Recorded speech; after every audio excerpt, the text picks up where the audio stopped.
Dear children, I am Indumati Miss. I welcome all our 11th standard students for this economics class. Economics.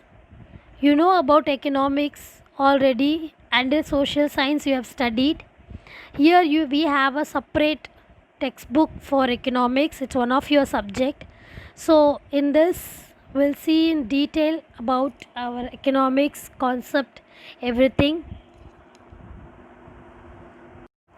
This is our top page of our 11th standard economics book, and here we have a 12 chapters. First chapter, introduction to microeconomics, that we are going to see in detail under this video. So we'll see the introduction to the microeconomics in detail. Our chapter name is Introduction to Microeconomics. First, you all need to understand what is microeconomics. There are two kinds of economics. One is microeconomics, another one is macroeconomics. Look at the slide. The micro deals with these many factors. First, how demand and price are determined in individual market. In an individual market, how the demand and price, everything, how it is determined in the individual market. Decisions of individual consumer, decision of individual firms, factor that influence the individual economic choices. Labor economics, decision of individual household. See, one thing we come to know, whether you are understanding other topics or not, it's everything related with individual. That is known as microeconomics. Now we'll see about macroeconomics. The macroeconomics deals with study of economy wide phenomena. What are the wide phenomena? National income, national output, the big picture, and unemployment, inflation. Contrast with microeconomics includes national, regional and the global economic study of the economy as a whole.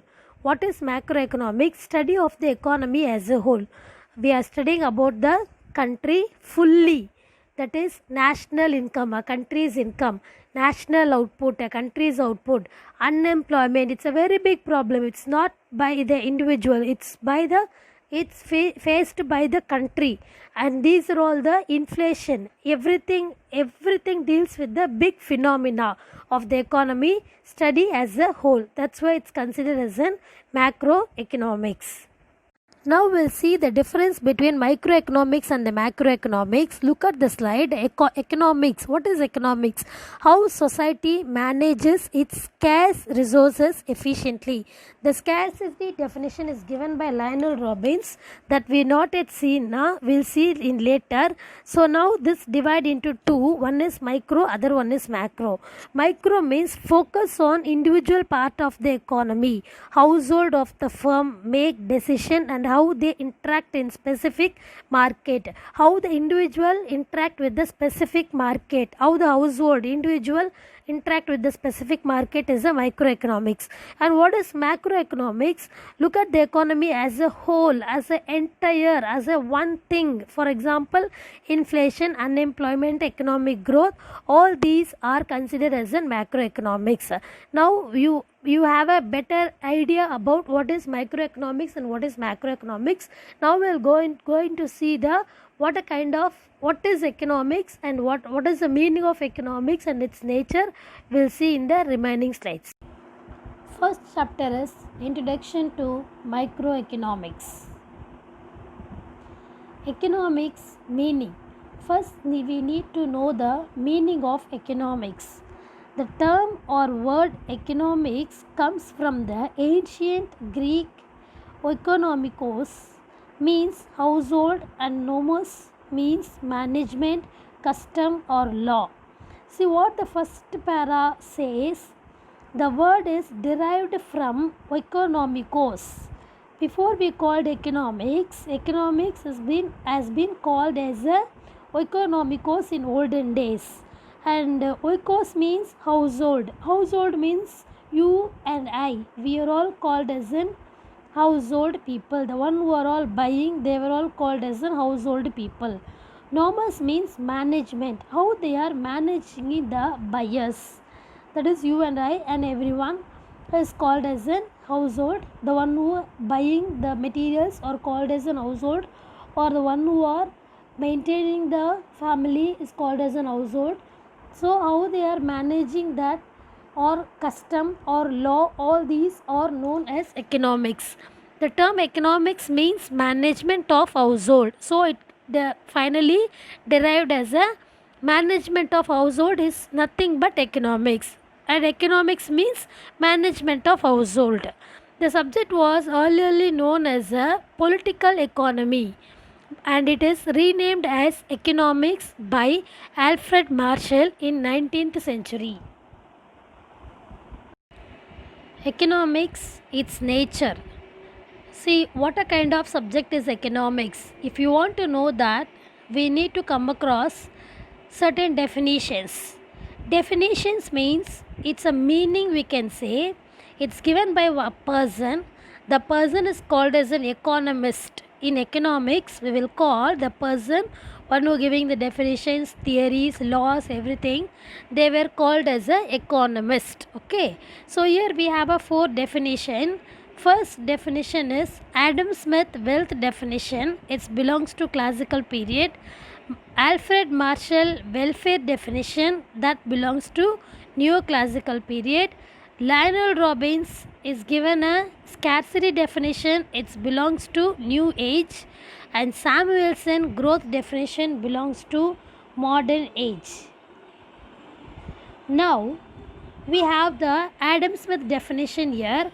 Adam Smith, in his book, he wrote, the book name is An Enquiry into the Nature and Causes of Wealth of Nation. The time period he lived is 1723 to 1790. So it's a classical period. So he said that economics as a science of wealth. Adam Smith is the father of economics. That is one more information. That is one more important thing. It may ask in the 1 mark. The father of economics is Adam Smith. And here we have the science of wealth. What do you mean by wealth? In general term, wealth called property. In economics, wealth called goods and service. Okay, that is another concept. We'll see in detail in further explanations. Now, Adam Smith said that economics is a science of wealth. Now we'll see Adam Smith definitions explanation. Adam Smith said that economics is a science of wealth.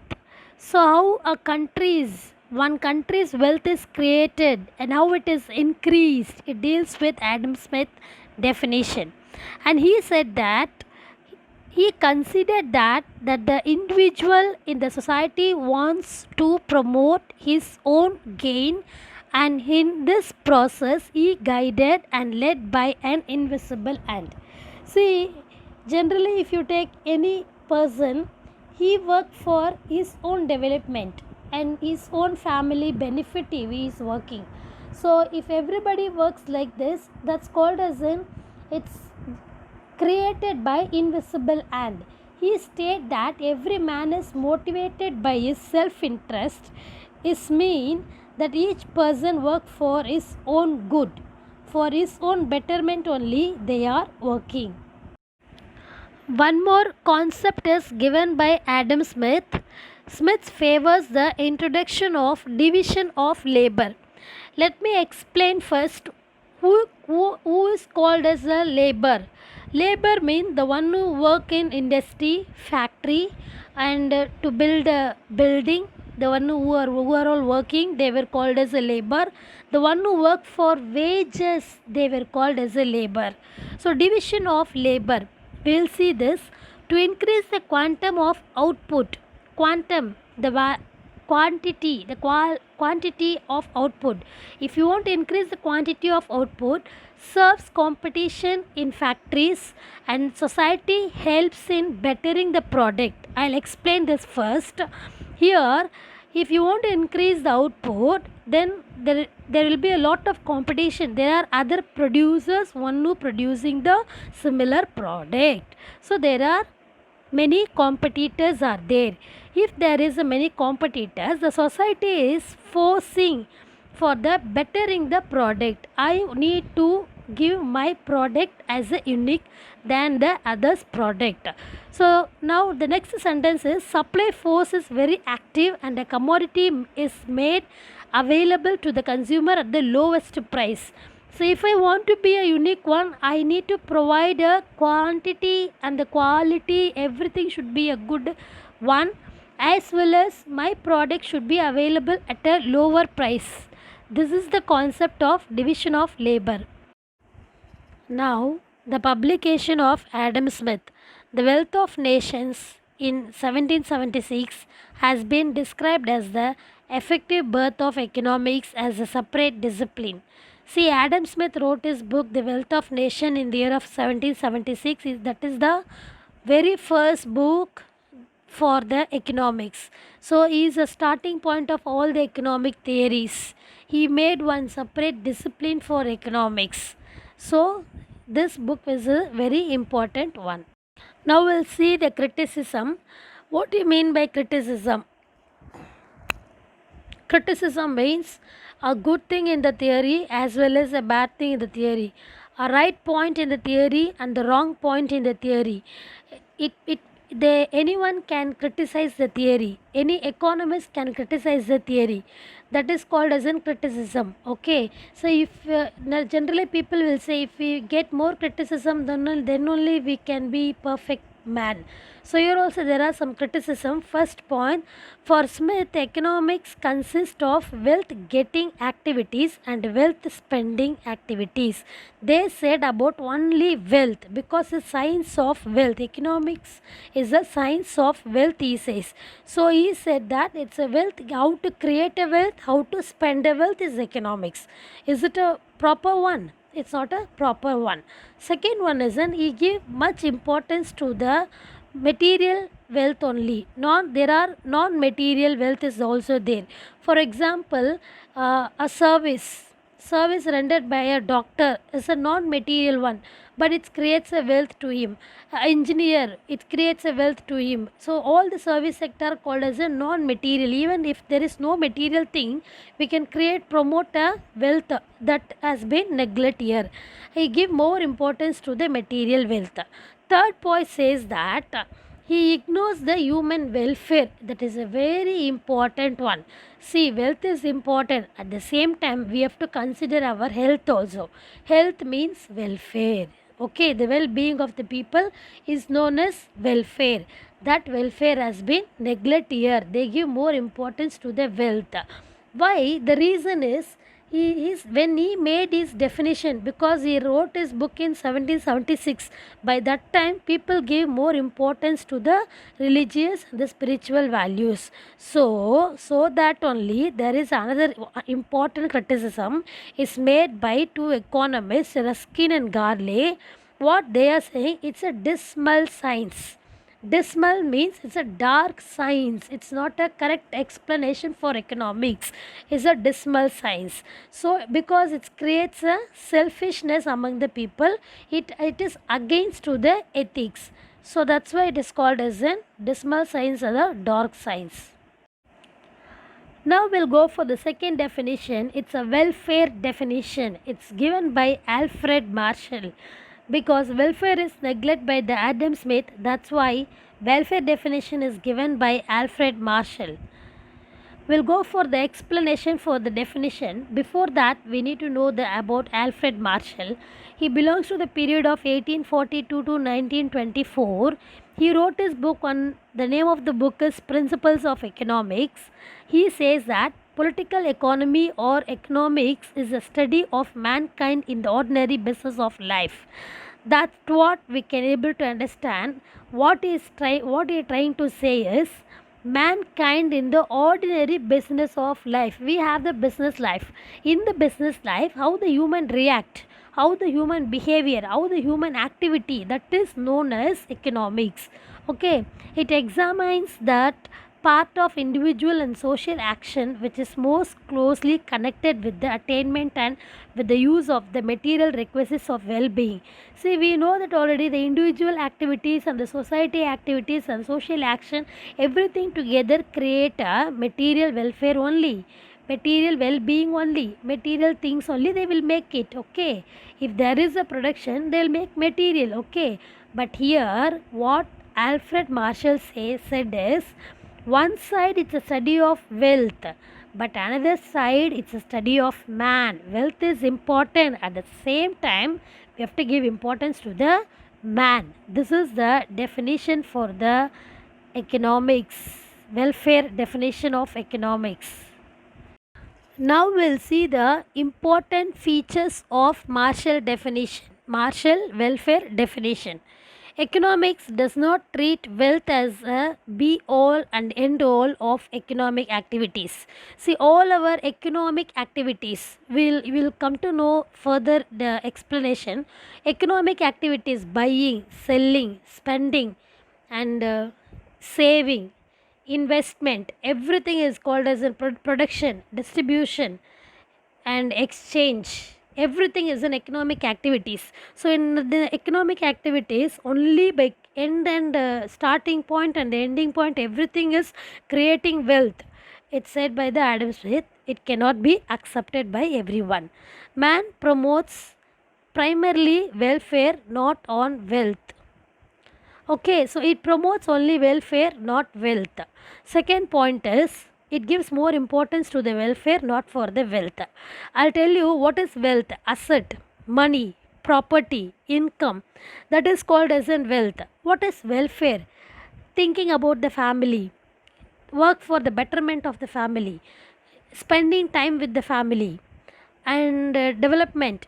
All these are called as in welfare. Second point, the science of economics contains the concern of ordinary people who are moved by love, not merely guided or directed by the desire to get maximum monetary benefit. I'll tell you again, the science of economics contains the concern of ordinary people. We are talking about ordinary people. They moved with the love and affection, not for the getting maximum money.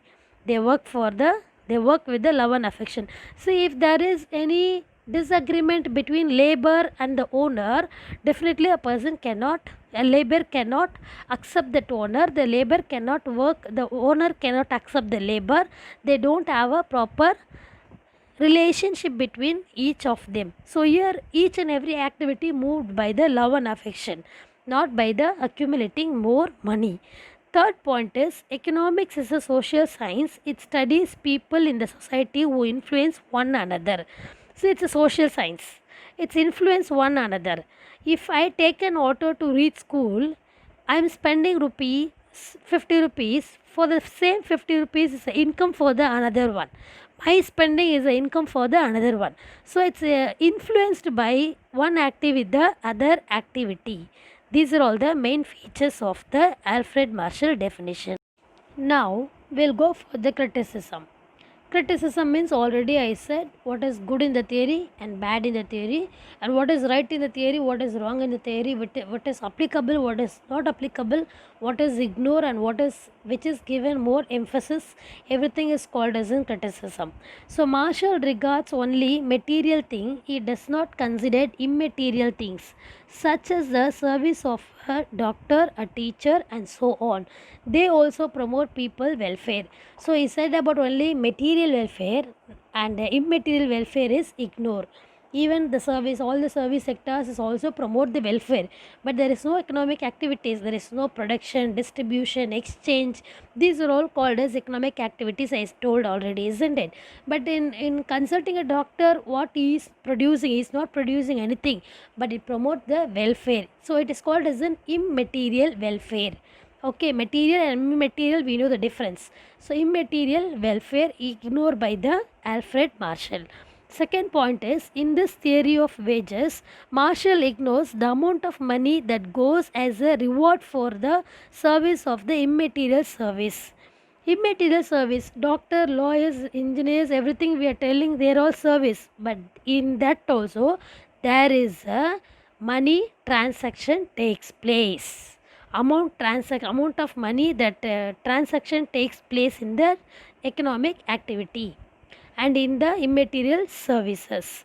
Third one is Marshall definition is based on the concept of welfare, but it is not clearly defined. Welfare varies from person to person, country to country, and one period to another period. I'll tell you the explanation for this. What he says, for example, producing alcohol, okay, producing cigarettes, it's all a purely economic activity, but it is welfare or wealth, it is different to one country to the another country. And there is a one more point, it's not given in the clip. The point is welfare means happiness or comfortable living condition of an individual or a group of people, that is called welfare, we can say. It is depend upon the economic, political, social, and the cultural activities of a nation. These are all the criticism of the theory.